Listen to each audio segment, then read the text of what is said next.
Hi అండి, అందరికీ నమస్తే. మన బుల్లి కాకరకాయలు చూడండి ఎంత చక్కగా ఉన్నాయో కదా.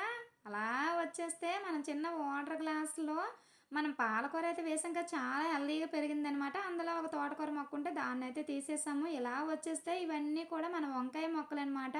వంకాయలు 4, 5 వెరైటీలు వేసాం కదండి, కానీ అన్నీ నల్ల వంకాయలే కనిపిస్తున్నాయండి. ఎక్కడ తెల్ల వంకాయలు అనేది కనిపించట్లేదు. చూసాను. మొత్తం మొక్కలన్నీ వెతికాను గానీ, అన్నీ నల్ల వంకాయలే కనిపించాయండి. చూడాలి, అంత పూత మీద ఉంది కదా, కాత దిగేటప్పటికి తెలుస్తుందనమాట. ఇదంతా కూడా మన బెండకాయలు. బెండకాయలు చూడండి ఎంత చక్కగా వచ్చాయి కదా. ఒక 10, 12 కాయల వరకు దొరికాయండి. మొత్తం మనం తూక వేస్తే ఒక పావు కేజీ వరకు ఉంటాయనుకుంటాను. ఎంత బాగున్నాయో బెండకాయలన్నీ కూడానా.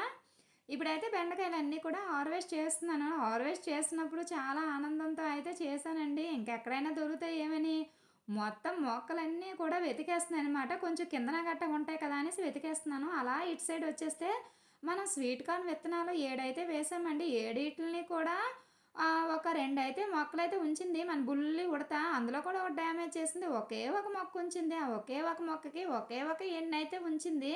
ఆ ఎన్నికి కూడా పైనైతే తినేసిందండి. కిందనైతే అలా ఉంచింది. దీన్నెందుకు మనం హార్వెస్ట్ చేయడం, విత్తనాల కోసం అలా వదిలేద్దాం అనేసైతే అలా కవర్‌తో అయితే కవర్ చేసేసాననమాట. నెక్స్ట్ వీడియో కోసం మన ఛానల్‌పై ఒక కన్నేయండి.